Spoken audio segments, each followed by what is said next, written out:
In 1992, when the Babri Masjid was demolished, I was an undergraduate student in JNU. And December is the time that we used to get our break. So the situation was extremely tense, but we wanted to go home. So we took a train from Delhi to Patna. And I remember in that particular journey, I was very conscious of my language, because I didn't want to say something which could give people a clue that I'm Muslim. So my name is Dr. Rizwan Ahmad. I'm Associate Professor of Sociolinguistics in the Department of English Literature and Linguistics in the College of Arts and Sciences at Qatar University. I have been working here for the last 10 years. Before joining this department, I worked at American University of Kuwait, and before that I went to University of Michigan in Ann Arbor for my PhD, where I worked on my dissertation on the social, political and cultural meanings of Urdu in independent India. I received my PhD in 2007. In my dissertation, which is a very extensive study of Urdu in independent India, I had to understand, in order to understand Urdu in independent India, you need to go back a little bit into history. And so I examined how Urdu was treated during the 19th century Hindi nationalist movement, which was also Hindu nationalist movement. As historians will tell us, the second half of the 19th century was both the formation of national identity in opposition to the British, in pursuit of the freedom for India, but it was also simultaneously sort of the formation of Hindu nationalism. And so if you really want to understand Urdu in independent India and some of the things that have happened in the last 6-7 years of the BJP rule, you cannot understand it without really going back into the 19th century. So if you do that, then you find that there is a continuity that stretches from the late 19th century until today. So, and I find that to be very fascinating. So in some ways, some of the things that you may have noticed today in India, for example, attack on India, on Urdu in India. For example, in the state of Uttar Pradesh, a few years ago, 3 members of the legislative body took their oath in Urdu, but the speaker declared it invalid on some technical grounds. Now remember that in UP, Urdu is the second official language. Urdu is also one of the scheduled languages in the Constitution of India. So you can see, why would an oath taken in Urdu be declared invalid, null and void? Because of the choice of the language, because when you take an oath, it's the content of the oath that matters. And actually, in the same assembly, many BJP members took their oath in Sanskrit, and that was allowed. Although you know that very few people understand Sanskrit. It's one of the great classical languages of India, which as a linguist I appreciate and I admire.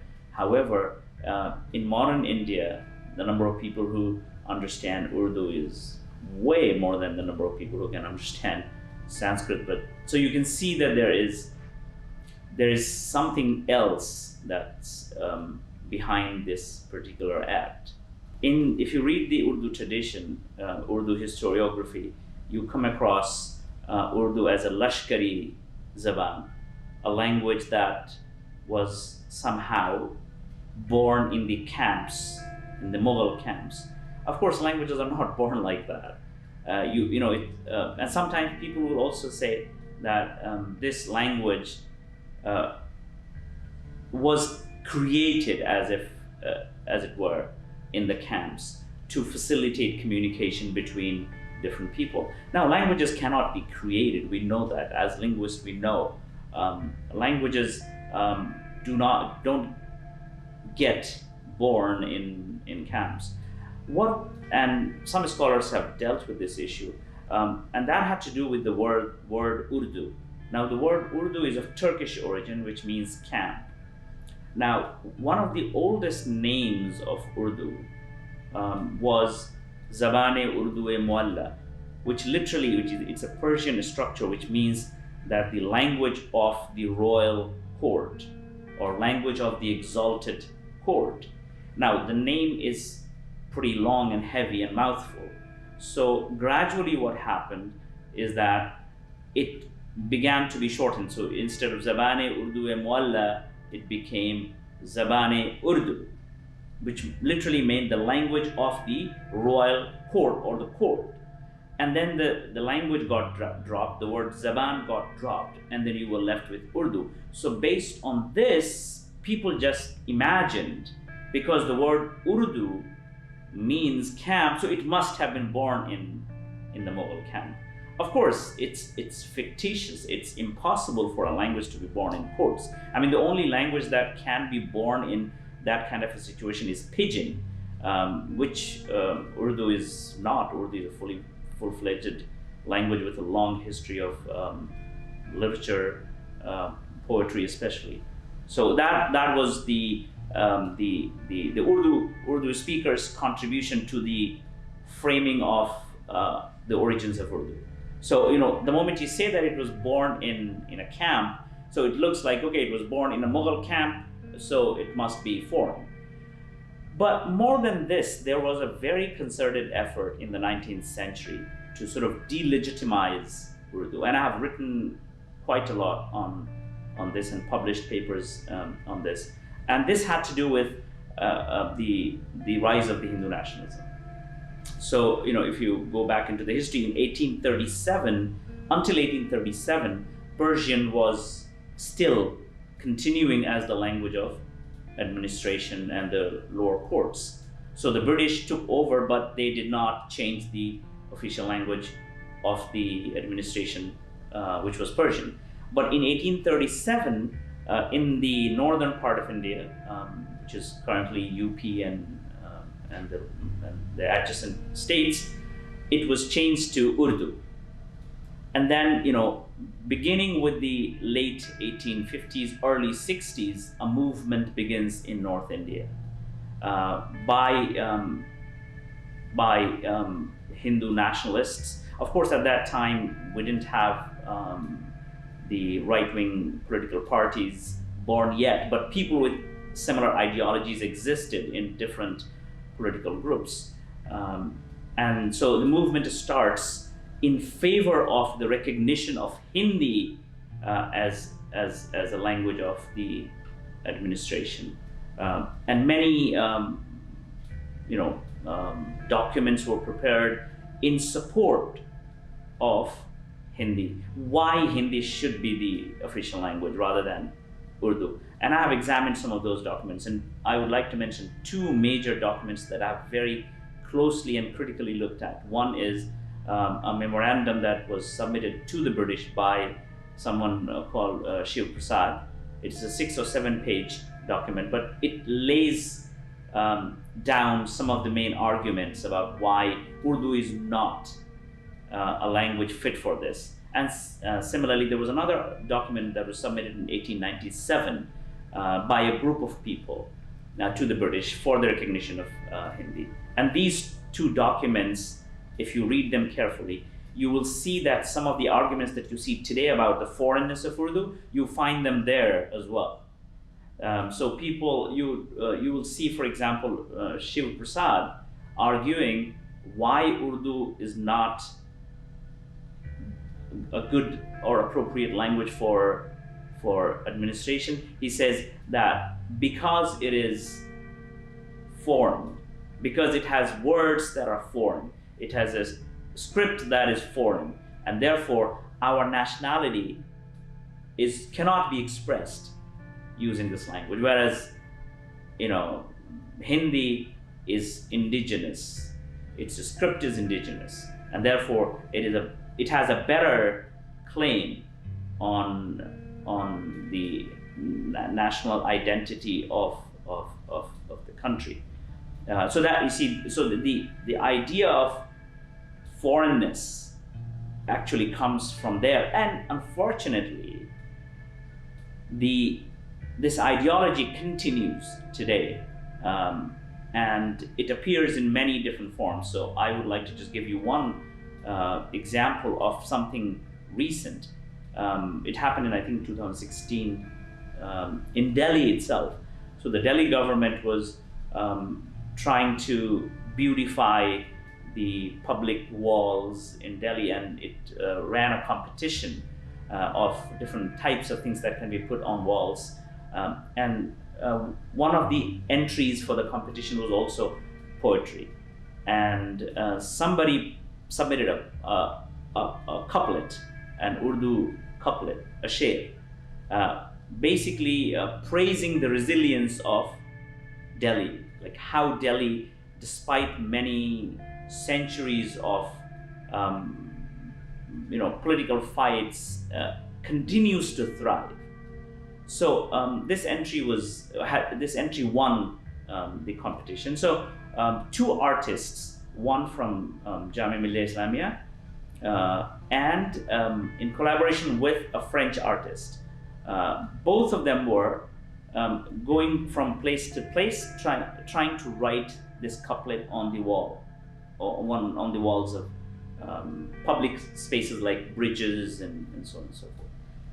And something interesting happened, that as they were writing this thing, a group of people from the neighborhood came and they stopped them. And they said, "Who are you guys? And why are you doing it? And what is this?" And what was interesting is that they said that, no, you will not be allowed to write Urdu here. We can tolerate anything, but not a foreign language. Right? So you see that happening in 2016. And actually, they threatened them, and they introduced themselves as members of the RSS. And they threatened them and forced them to paint over what they had already written. And they asked them to write Modi and Swachh Bharat, Clean India. So, you could see how something that was happening in the late 19th century about this wrong but ideologically perpetuated perception of Urdu as a foreign language continues even today. And this is not the only example. I mean, in one of my recent research papers, I have documented several instances like this, where Urdu was attacked simply because it's Urdu. And of course, the reason for that is, as a linguist, we know that languages are not just means of expressions or vehicles of thought. Languages are also symbols of identity. So the reason why this is happening, or this has been happening for over a century, is because of the speakers of Urdu. So, of course, in the 19th century, there were a lot of non-Muslims who also learned, spoke, read, and wrote in Urdu. But still, Urdu, the fact that it uses the Persian script, the contribution of Muslims, it thrived in many Muslim courts. So it does have that tag, right? So because in the right-wing ideology, Muslims are foreigners, and therefore in the North at least, it doesn't apply as much to the South, probably. But in the North, since in the right-wing ideology argues that this Muslim rule is foreign, they were invaders. And actually Modi, in 2014 or 16, he said something interesting. He said, we need to fight against the slavery of 1400 years. Slave mentality. Yeah, slave mentality of 1400 years. But then you want to find out slave mentality or for 1400 years, where did this come? Actually, there was a very interesting cartoon in the Hindu where the cartoonist is trying to say that Modi got the math wrong, because if you go add up the numbers, it doesn't add up to 1400. I mean, of course, we generally agree that British colonization was of that type, but what he's trying to do, he's trying to lump the British colonialism with the Muslim era into one, and claim them to be foreign. And then once the Urdu-speaking Muslims are foreign, the language also becomes foreign. Yeah, so I mean, you see, when you look at language, languages can be proxy for people, right? So for example, in the United States, African American English has been at the receiving end. But why? I mean, it's a language. It's a language very similar to standard white English, right? People understand. So when the rapper Eminem raps, it's not that the white people don't understand. They do understand, right? So the attack against Black English is not because of the language, but because of who speaks this language, right? So remember all the time, anytime you're trying to understand social political situation of language, you have to understand the speakers. Who are the speakers? Because language is being used as a proxy for its speakers. So there's nothing in language that makes anyone violent or anything. I mean, if you look at the late 19th and early 20th century, some of the literature of Arya Samaj people exists in Urdu. And actually in my research, I interviewed somebody who was in his late 70s in Old Delhi. Somebody who read basically his Gita, Ramayana, everything in Urdu. He actually could not, he's Hindu from Punjab. He could not read the Hindi script at all. And he says that actually Hindi is foreign to me. And I found it interesting. I go to meet with him and I see an Urdu newspaper on his desk. And then I asked him about his experience as a Urdu speaker, and he tells me that he takes out his religious scripture from his desk and shows me, and which was in Urdu. So if you're seeing that a language is being targeted, remember that it's not the language, it is it's the speakers. Because if you look at the Urdu language, of course there is a bulk of Islamic literature in the north was produced in Urdu, but Urdu also has tons of secular literature, some even anti-Islam literature in Urdu. So there are many atheists, right, who have written poetry about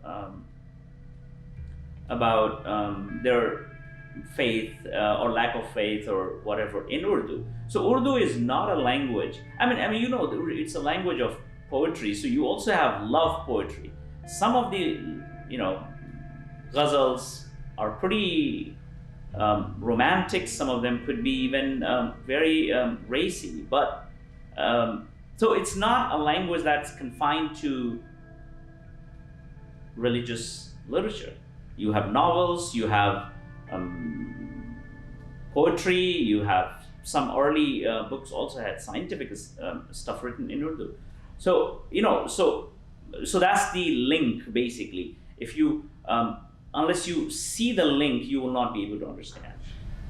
Yeah. So if you keep the 19th century thing in your background, then you realize that there was a lot of tension in the Constituent Assembly debates.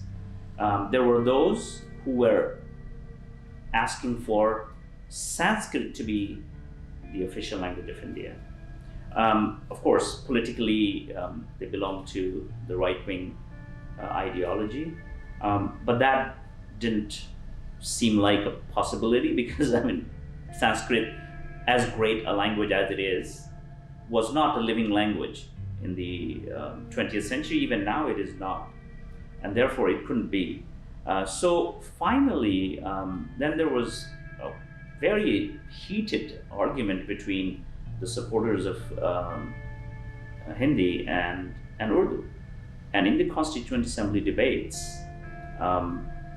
when the voting took place, it was a tie. Yeah, and so the chair of the Constituent Assembly debate had to break the tie in favor of Hindi. But there's a very interesting, so this is about how Hindi was adopted as an official language. And by the way, this is something that I think I need to clarify, that Hindi is not a national language of India. A lot of people think that Hindi is the national language of India. And by the way, very interesting, our vice president tweeted in Urdu on the occasion of Eid, and he, congratulated the Muslims in India in Urdu. And you could see lots of people were responding to that tweet and attacking the vice president, why he chose Urdu. And they said that you are the vice president of the country. You should choose the national language of India, which is Hindi. Of course, I mean, it's not true. I mean, India does not have, or at least Hindi is not a national language of India. So Hindi is official language of India. And there's a difference between the two. Because ours is a very multilingual country. So there was, if you call Hindi a national language, what are you going to call Tamil? What are you going to call Malayalam? What are you going to call Punjabi? What are you going to call Telugu? Yeah. What are you going to call Marathi? Are they not national languages? So this was all debated during the Constituent Assembly debates, and that's why they agreed that in the interest of the unity of the people of different linguistic backgrounds, it's better to term Hindi as an official language rather than as a national language.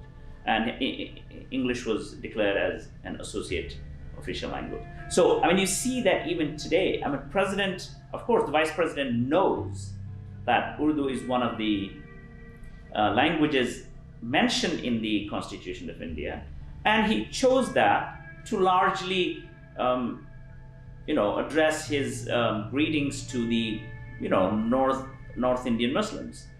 But then you have these right-wing trolls attacking him with, false information that Urdu is not a national language. Hindi is a national language, so he should not have done it in Urdu, right? So that was the politics of the thing. But there's a very interesting study actually. If you look at the articles of the Constitution itself, there's a lot of bias in favor of Hindi. And there's somebody who has studied it very closely. It's a published article. For example, this is the language in the Constitution. They had to say that Hindi is Hindi, but what? So there's the Hindi written in Devanagari script. So they had to mention the script of the language. Why? Because they were worried that if not written, the balance could go in favor of Urdu. So it was clearly mentioned, and there was a lot of debate about that too. So eventually the article that was finally adopted has, this in. And of course there is another place where it says, the Hindi language will be enriched by relying on words from Sanskrit in addition to other languages. But Sanskrit is very specifically mentioned. So you can see that kind of a bias in favor of Hindi. And of course, I mean, unfortunately, if you want to call it, The fact that Urdu became the official language of the state of Pakistan, that also had something to contribute to it. That people began, and people, especially the right-wing people, began to see Urdu as a language of the enemy, as a foreign language, as if it were. I mean, even now, the number of Urdu speakers in India is huge, despite the fact that in the state of UP, people, because of the policies, people are not able to learn Urdu anymore, other than only a few of elementary and middle schools. What happens if a government is discouraging a language, and what is the end result of that? Yeah, I mean, the results are very serious. So whether it's the marginalization of Urdu or the marginalization of any other Indian languages, if you promote only one language in a country that is essentially multilingual and multicultural. I mean, I come from northern part of India, and I speak a bunch of dialects, and Urdu and Hindi. So the result is that this linguistic richness will die out. So today you have, for example, if somebody from North Bihar, for example, they might speak Maithili or Vajjika and Hindi or Urdu. Now, if this linguistic diversity is not encouraged, maintained, and actually allowed to flourish, then you will see in future some of these languages dying. And actually, United Nations has warned that today, out of the 7,000 languages that are spoken in the world, half of them will die out before the end of the century. So, which is a very serious threat for our understanding of languages, our understanding of cultures, our understanding of different identities that are associated with different languages and cultures. So it is pretty serious. If languages are not being learned at home, there is a serious challenge. So there is a very simple formula or test, whether Urdu or any language for that matter is healthy or not. If you look at a family of 3 generations, grandfather, father, and children, if you see that the language is being transferred consistently between the 3 generations equally well, then your language is healthy. There's no threat to it. But if you see that your grandchildren are not able to hold a conversation, or they can't read the language of your culture, then that means it is not being passed on. That means it is under threat. It's facing a risk of extinction, despite all these big fanfare that you might see in big cities about Urdu or Hindi or any other language. So the problem is, like, you're talking about extinction, which is like by nature, by the forgetfulness of the speaker. But in India, there's an attack also. It's like it's an added burden for the language. That people who are speaking Urdu has been targeted. People with names of Urdu have been targeted. So how do you feel that how imminent is this threat for Urdu as a language? I think what you're raising is a very important question. You see, the survival of a language depends on its perception among the community. So the moment a language is perceived as negative, as foreign, for example, as anti-national or less patriotic than any other language, what is going to happen to the people who speak this language? They will try to avoid it. And actually, I have studied. So in Delhi, in 2005 and 2006, I spent about a year living within Old Delhi. And I found something very interesting, that children born and raised into Muslim families, studying in Zakir Hussain College, I found them speaking a language that did not sound like the language spoken in Old Delhi.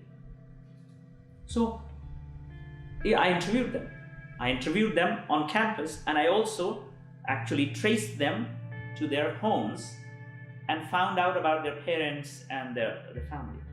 And it turns out that they are shying away from Urdu because of these vicious sort of attacks on their identity as Muslims.